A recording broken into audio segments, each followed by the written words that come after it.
Hello and welcome. You are listening to the Ditch Decade Diets podcast. I am your host, Lorna, certified food freedom coach and founder of the Ditch Decade Diets Academy. I've spent 10 years in an unhealthy relationship with food, binge eating, over-exercising, and feeling insecure in my body. This podcast is all about helping you get to the root of your food struggles and teaching you how to rewire your brain so you can end binge eating. If you're ready to improve your relationship with food and cultivate more self-love towards yourself and your health, this is the podcast for you. So let's get to it and jump right in. So, welcome you guys to day 3 of my 30-day series, where basically every single day for 30 days, I share a tool with you to stop binge eating or something that has really helped me becoming binge-free, as I am 4 years binge-free. So I want to talk to you guys today about cravings versus urges. And if you're live with me, I really want this to be super interactive. So drop in the chat cravings versus urges. There is a big difference. Drop in the chat cravings versus urges. There's a massive, massive, massive difference between the two. So cravings, first of all, so many people, hey Lindsay, fear cravings. So many people are scared of their cravings. And I remember feeling this way too, because diet culture tells you, hey, Laura, oh my gosh, it's been so long since I've seen you on my live. Hey, Mary, hey, Lindsay. So diet culture tells you,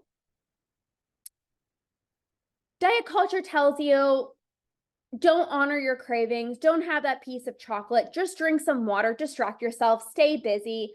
Like diet culture basically makes you believe that the worst thing in the world is cravings. How many of you guys have been told that cravings are bad? So many people are scared of their cravings. But cravings are not bad, and they're actually nothing to fear. So I want to explain what a craving is. A craving is when you are wanting something specific. So let's say, for example, you're like, oh, I'm really craving a chocolate chip cookie. I'm really craving pancakes. I'm really craving some pizza, right? It is so specific. That is how you know you're experiencing a craving, because it is specific, right? It's like a particular food item that you're wanting. Now, on the other hand, when it comes to binge urges, you are not wanting the food. You are wanting what you believe the food is going to give you, aka the euphoria feeling, the dopamine hit, the comfort, the relief, the pleasure.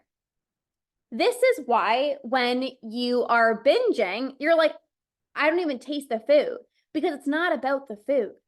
When I used to binge, I would be standing up, eating so fast, like I was going through an out-of-body experience. This one time when my binges were the worst that it's ever been, hey Marlana, I was literally standing in front of my kitchen. I grabbed chocolate chip banana bread from the freezer, you guys. And I started going to town on chocolate chip banana bread from the freezer. Literally, it was frozen. It tasted like I didn't even taste it. But I was experiencing that urge. So when you experience an urge and you start going through these out-of-body experiences, you're just eating so fast that you don't even really taste the food. Is this making sense? Drop a yes in the chat if this is making sense. So I was standing there, like eating this frozen chocolate chip banana bread, like just piece after piece after piece. And literally hey Caroline, Jaden, oh my God, you're amazing. I relate to you so much. Hey, Anne. So it was like piece after piece after piece. And my mind was telling me, my body was telling me, Lorna, you are so full. You are literally so full. And I was like, I know. My body was like, you're full. And my mind was like, keep going, keep going, keep going. It felt like I could not stop because it didn't feel like me. So cravings are not bad. Every single person experiences cravings. Cravings, you're wanting something specific. Chocolate chip banana bread, pizza, an Oreo. Now, also with cravings, it doesn't have to just be like quote unquote junk food. It can also be like a craving for a nice big salad. You know, with the warmer weather outside, I'm like, oh, I really want like a fresh smoothie, or I'm really craving some yogurt with some fruit, like a refreshing thing. Cravings don't also just have to be like, I'm craving chocolate or I'm craving, pasta and pizza. Sometimes cravings can be like, I want a juicy apple, right? Or I really want a fresh salad. That's a craving or wanting something specific. And then when it comes to binge urges, you're not wanting the food because you can't even taste the food when you're binging. You're eating so fast. What you're actually wanting is the feeling that you get when you binge. What is the feeling that you get when you binge? Drop it in the chat. What is the feeling that you get while you're binging? For me, it was like this high, like this euphoria feeling. I felt like I almost like entered a black hole and just didn't have to like think about anything. I like escaped from my world for a second and entered like this different reality where I actually didn't feel anything. It was literally like it was just like, how do I explain it? It was literally just this out of body experience. And it was like, I just didn't have to feel. I didn't have to feel any emotions. Happy, stopping my emotions. Yes. Satisfaction. Yes, yes, yes. Heart starts beating so fast. Yes, it's this rush of anxiety. It's this surge of energy. This, heart rate goes up really fast. Maybe your palms get sweaty and it's like, you're full. And your mind is like, keep on going, keep on going, keep on going. Happiness, but anxiety as well. I don't even feel better. I just feel not with it at the time. Yes. Numbs the bad feelings. Yes, yes, yes, yes, yes. So this is cravings versus urges. Now, why is it so important for you to honor your cravings? Well, first of all, like I said, they're not bad. But second of all, what happens so everyone drop down below, what do you tend to crave? What foods do you tend to crave? For me, I crave chocolate all the time. I used to crave sweets all the time. Sweets was just my thing. But let me know in the chat box, what do you tend to crave? Pizza, chocolate. Yes, Rosie, we're twins. I got a sweet tooth. Crave sweets like chocolate. Yes. Fries, ice cream, sweets. Yes, yes, yes. Now, bread, pancakes, muffins. Yes. So now, what happens when you don't honor that craving? What happens, Emmy, when you don't have burgers? What happens, Caroline, when you don't have sweets and chocolate and crisps? Jaden, what happens when you don't have cheese or sweets? So Laura, hopefully I'm saying that name correctly. Some of you guys don't have your actual name in your thing. What happens when you don't have bread, pancakes, or muffins? And what happens when you don't have ice cream? The cravings get louder. Binge on them eventually. Yes, Caroline, you're a freaking badass. I remember us talking. Works for a while, then I binge on it after, can't stop thinking about it. Yes, yes, yes, yes, yes. So you have this craving for the burgers, for the fries, whatever it is. Then the voices inside of your mind become louder.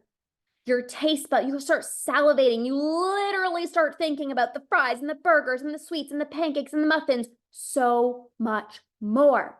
Exactly, Jaden. The more I ignore the binge, the worse it is. Yeah, I think you mean cravings. My cravings would get so bad, the food noise would be defeating, and then you probably end up just giving in. Right, Marlana? And that's normal. So, cravings do not go bye-bye. Cravings do not go away. what ends up happening is your craving intensifies. It becomes so loud that it turns into an urge. Drop this below. Cravings turn to urges. Write this down because this is so important. I want this to be interactive. Cravings turn to urges. Drop that below. When you're like, oh, I probably shouldn't have the chocolate. I probably shouldn't have the pizza. I probably shouldn't have the peanut butter. Yes, Sarah Lynn, I probably shouldn't have the ice cream. Your craving intensifies and it turns into an urge. Now, when you have an urge to binge, you don't have a choice. It's not like, I wonder, should I give in?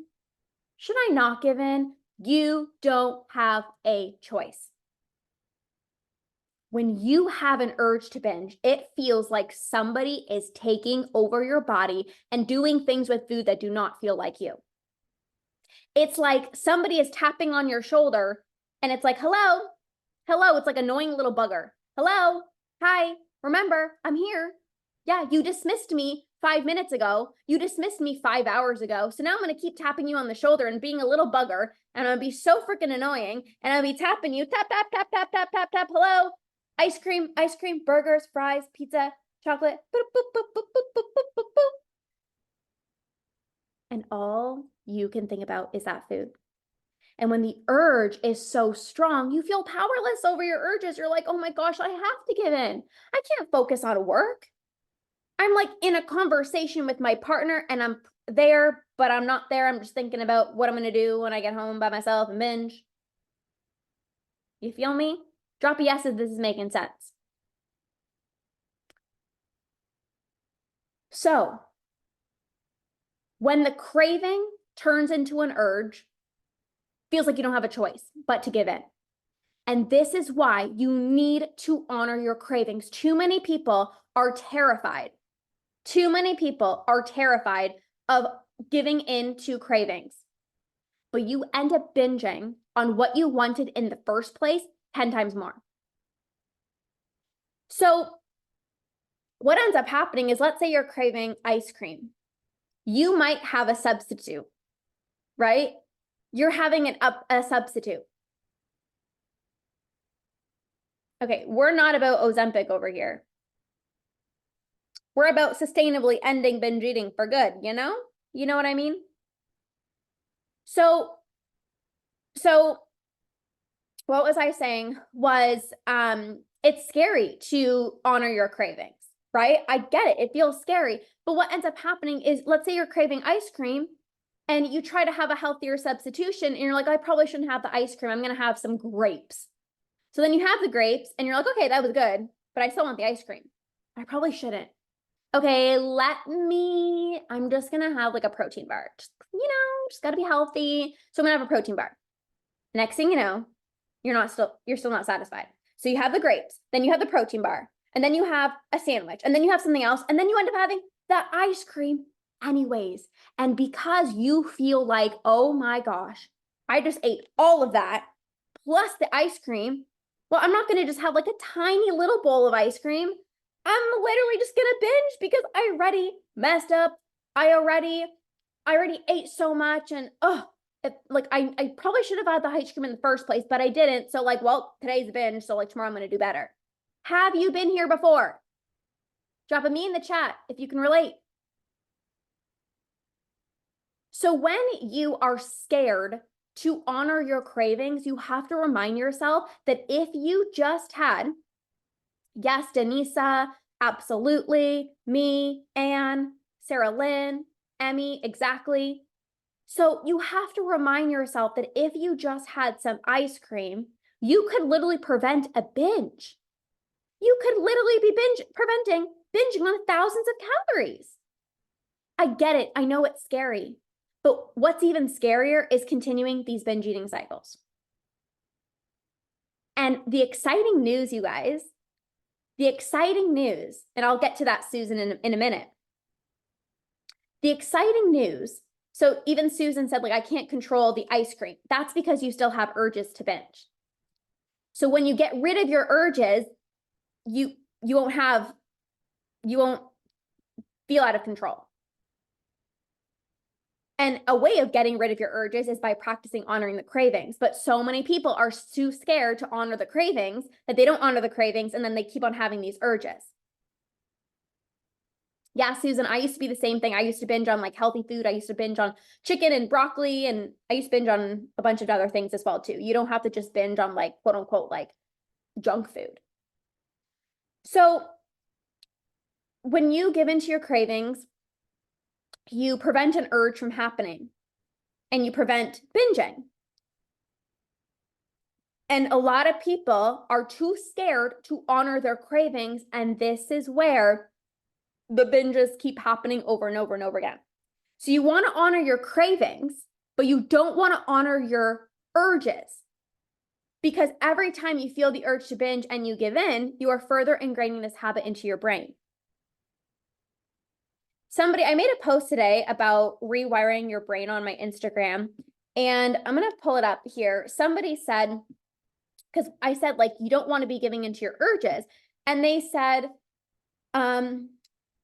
if I prevent myself from binging so that it doesn't become a habit, this means that I'm just depriving myself and restricting myself, and I'm just going to keep thinking about the food. And I said, no, because there's a difference between cravings and urges.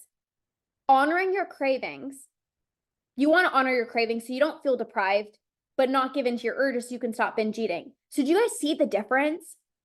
You're not going to feel deprived when you're not binging because you're going to be honoring your cravings and you're going to feel satisfied. And now I think also sometimes people think like, when I say honor your cravings, I don't mean like have burgers and pizza and fries every single day. Like, I'm not about that either because you're going to feel like shit. Drop like a poo emoji. Like, you're going to feel like shit if you just eat cookies and cake and whatever. But the truth is, if you're really listening to your body, you don't want those foods all the time. Now, right now, yes, Caroline. Oh my God, I love it. Poo emojis. Oh, that's amazing. Right now, you might think like, all I want is sweets and cookies. And that's because you're not allowing yourself to have them. But when you allow yourself to have them, ironically, you want them less. You guys, back in 2018, okay, back in 2018, when I was restricting myself, I had these intense cravings, intense urges. All I wanted was sweets. That's all I like thought about. I was like, oh my God, I just want chocolate all the time. And then when I started allowing myself to have more sweets, I literally had them. I literally craved them less. And now I don't have any urges to binge. But even again, cravings aren't bad. But even to this day, I don't get these intense cravings because I allow myself to have some chocolate here and there. And I don't feel the need to eat it every single day because I allow myself to have it. When you don't allow yourself to have it, that's when you want it more. Yes, it's about not putting any food on a pedestal, like you said. Absolutely. Hey, Bree. Bree like the cheese. Hell yeah, I like that name. Can you touch on feeling of needing to order multiple different things, the fear you need it all? Can you touch on feelings of needing to order multiple different things and fear you need it all? So somebody just asked me if I recovered from binge eating. I'm 4 years binge free. And now what I do for a living is I help you guys become binge free. So this feeling of needing to order multiple things in fear of like, you need it all, it's honestly the scarcity mindset. So if you have been depriving yourself for years and years and years and years, you don't know the next time you're going to really enjoy food. You don't know the next time you're going to eat. So what ends up happening a lot of the times is like, I'm going to order 9 million things, or I'm going to have, oh, thank you, Tess. You're so sweet. So what ends up happening is you literally have all of this food because in your mind, it's like, I don't know the next time I'm going to have something. Or if you have the all or nothing mentality, you're like, well, if I'm eating out, I'm not going to just have a fry. I'm going to have a fry, burger, milkshake, this, that, and the other, right? It really is the all or nothing mentality, right? Because tomorrow I'm just going to do better. So you have, again, this is why you guys, you've got to drop your food rules, release your food rules, stop the restriction, because you don't have the all or nothing mentality when you don't diet. When you diet and you feel like the diet has to restart tomorrow, I better eat it all now because the diet starts tomorrow. I was the queen of the all or nothing mentality. How many of you guys have the all or nothing mentality? Drop a me below. I was the queen. Like, I can eat super healthy, and then God forbid somebody asks me to, like, my husband would be like, do you want to go out for dinner? And I'm like, oh God, here the freaking day is ruined. Might as well also order dessert and then just come home and binge. That's the all or nothing mentality. That's the all or nothing mentality. Megan, I've worked with people who have ADHD and binge eating. You can conquer as well too. Because binge eating is about rewiring your brain and getting rid of your urges. So when you have less urges and you're less impulsive, you will be able to stop your binge eating. So the all or nothing mentality, right? It's like, and with most things, not just with food, and that's typical, right? Whether it's like exercise or like studying or like work or like a new project, it's like gotta get her done, or I completely feel you. I don't know where I was going with that. I lost my train of thought. But yeah, it's the all or nothing mentality when you feel like, I need to eat everything and then I do better tomorrow. Okay, I will leave some time for some questions. Is there any other questions down below? What's the difference between binge eating and overindulging? So I think maybe you just popped on. But I talked about this at the very beginning. So basically, overindulging, everybody overindulges from time to time, right? Birthday parties, celebrations, get-togethers, if you're on vacation, and it's not like an excuse to indulge, but let's be honest, like if you're on vacation, you're probably going to have different foods. If you're at a birthday party, right, there's going to be multiple sweets, there's going to be multiple foods, like there's going to be a variety of different things. But overindulging, it's like with a healthy relationship with food, when people indulge, it's just like, okay, like they just I don't want to say get back on track, but it's just like, I didn't do anything wrong. Like it's part of the process. And, I'm just going to eat my regular meals tomorrow. Binge eating is when you have the urge. Not everyone have urges. So binge eating is the out of body experience, this surge of energy, this rush of anxiety. I need to eat right now. It's typically done in secret when you're home alone. Overindulging, you might be with a friend. You might be, with a friend, you guys order pizza and maybe you're like, okay, probably had too many slices, but like you're not doing it in secret. Or like, again, you're at a birthday party, you're at a get together, a celebration, a wedding, and there's like 7-course meal, you know what I mean? And it's like, it's normal sometimes, right? But you don't have this feeling of like shame and guilt and embarrassment. You're not like, hurry up before somebody walks in. That's binge eating. Candy says, how do you start retraining your brain? Good question, Candy. I actually just made an Instagram post. If you want to follow me on my Instagram, I literally just made a post about how to rewire your brain. So go check that out, Candy. But basically, you need to start not giving into your binge urges to reprogram your brain. You got to start changing your thoughts. So instead of saying things like, oh, I can never trust myself around trigger foods, you can start saying things like, I am in the process of making peace with trigger foods. You have to be willing to do things differently. So if in the past you've always kept trigger foods out of the house, maybe you introduce one food into your diet. That's doing something different. That's reprogramming your brain. You're doing something different. You're going to get a different result. Okay, so you got to change your thoughts. You got to change your behaviors with food. You got to practice not giving into your urges. But I literally have a whole post on my Instagram on how to rewire your brain, Candy. So go check that out. Hi, Kaylee. Can I eat at night or is that binge eating? I have yogurt, berries, and chocolate. Okay, let's break this belief that eating late at night is bad. Bullshit. Bullshit. And I'm not saying you, Callie, I'm saying diet culture. I used to believe this as well too. I'm like, if I eat after 7 o'clock, oh my gosh, I'm gonna like gain so much weight. And I used to do like intermittent fasting because I was so scared to eat after dinner. And what I would typically do is have like a dinner for like 7 people because I had this scarcity of like I can't eat after dinner, so I had to eat a lot at dinner. But you can eat after dinner.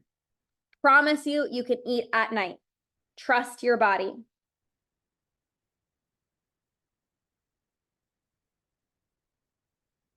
I experienced binge eating myself. Somebody asked about my background. So I was a binge eater. I don't even like, no, cancel that. I struggled with binge eating for 10 years of my life. Bad relationship with food. I was a competitive dancer growing up. So there was body image, there was binge eating. I struggled with urges, nighttime eating, body dysmorphia. I struggled with it all. And now I'm 4 years binge free. And now I help other women do the same. So, how do you deal with exam binge eating? Oh man, I remember like I used to be, man, exam time was the worst. That's exactly when I would binge. And really, this is just stress and emotions. And this is why it is so important to have nervous system regulation techniques so that you can calm your mind and calm your body. I also am a certified breathwork facilitator and I do breathwork with my clients. If you've not yet done breathwork, get on it. Certain breathing techniques can really help you get out of your mind into your body to calm down your nervous system and help you become less impulsive with food. It can help you better cope with your emotions without turning to food. So I would start doing some like breathing techniques because anytime you're stressed, it's like you might have linked when I'm stressed, I binge. So then every time you binge, you blame your stress. And then when you're stressed, you're like, well, I can't handle this. I just binge. And instead, you really have to ask yourself, like, okay, I'm stressed right now. What do I actually need? Because you might need to get outside and get some fresh air. And I'm not saying this as a distraction. I'm not saying instead of binge eating, go take a walk. That's not going to work. But what I'm saying is, what do you actually need? Maybe you got to like just take a moment and allow yourself to not feel guilty for not studying. Maybe you need to actually allow yourself to just like lay on the couch and like take a nap without guilt.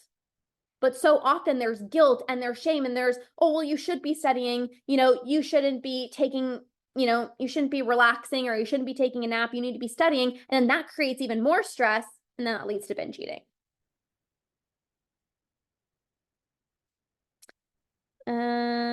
Where's your shirt from? I don't know. It's cute, eh? Mm-hmm.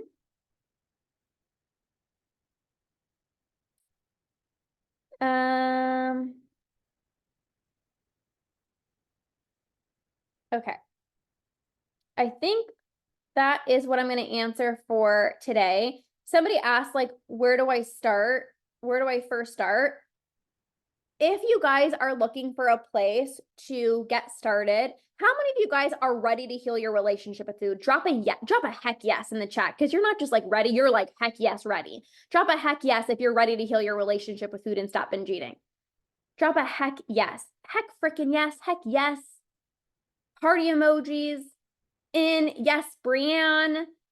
Candy. Who else? What other badasses? Watermelon. And Hannah. Denisa. Okay, cool. So if you're wondering, like, where the heck and Bob do I actually begin to heal my relationship with food? I've created my Root and Rewire membership. This is where you learn all of the foundational tools to improve your relationship with food and stop binge eating. I help you get to the root of your binge eating and I help you rewire your brain out of these habitual cycles. There are trainings on how to get out of the all or nothing mentality, how to stop self-sabotaging, how to stop thinking about food 24/7, what to do before, during, and after a binge, how to stop emotional eating. For those of you guys who are asking like, oh, I'm stressed and I'm just like self-soothing with food, there's a training on that. There's trainings on how to master your habits. There's training on how to prioritize your health and fitness goals while healing your relationship with food. There's monthly Q&As with me. So just kind of like this, there's monthly Q&As with me where you can ask your personalized questions. And then there's a monthly masterclass training with me every single month to improve your relationship with food. This is the best place on planet Earth. There's also a community. The community is a game changer. And by the way, if you've not yet listened to the podcast, I just interviewed one of my clients who graduated. She completely conquered binge eating after 6 months inside of the membership. Episode 538 with my client, Nora. She did the membership and she conquered binge eating, and she's free and she shares all different strategies that she learned inside of the membership that you guys can implement as well too. This membership starts at $97 per month, which is crazy because if you were to purchase everything separately, it would be well over $1,400, and you guys can literally start now for just starting at $97 per month. So there's almost 100 of you guys inside, which is crazy. I'm so grateful to be able to support you guys in healing your relationship with food and conquering binge eating. So for all of you guys who said, heck yes, I'm ready, the link is in my bio. If you want more details on the membership, this is the best place to begin. You learn all the foundational tools. You are so knowledgeable. You're welcome, Caroline. It's USD, Anne. All right, any other questions? You can ask me questions about the membership or anything that I talked about today. Does that include health food alternatives? I'm not sure what you mean, but this is not a meal plan. This is not a diet. So I don't tell you what to eat, because that's not going to help you stop binge eating. That's actually just going to create more pressure and stronger urges. I teach you how to be so in tune with your body so you know exactly how much to eat without being on a diet plan. Because you guys are done with that. Like, you don't want another diet plan. You've done that for 10, 20 years of your life. You're like, I would love to just be so in tune with my body so I know exactly how much to eat. I can eat when I'm hungry. I can stop when I'm full. I can go out for dinner without these crazy urges to binge. I can be home alone and actually be productive versus feeling like this is my only opportunity to binge because no one's home and no one's going to know how much I'm eating. So I'm going to help you with all of that inside of the membership. It's the best place to start if you're like, where the heck do I even begin healing my relationship with food? That's the best place. Hi, Megan from Mexico. Your videos help me a lot. That is fantastic. Amazing. All right, you guys. Thank you so much for being here. If you have any questions about the membership, you can just message me on my Instagram and I can share more details about that with you. But thank you guys so much for being here. I love you. Remember, you're a freaking badass and you can do hard things like conquer binge eating. Australia. Yes, I have some Australia. I have some Australian clients. Somebody actually just joined the membership from Australia. So it'd be so cool if you guys connect. But thank you guys so much. Enjoy the rest of your day and we'll see you guys soon. Bye.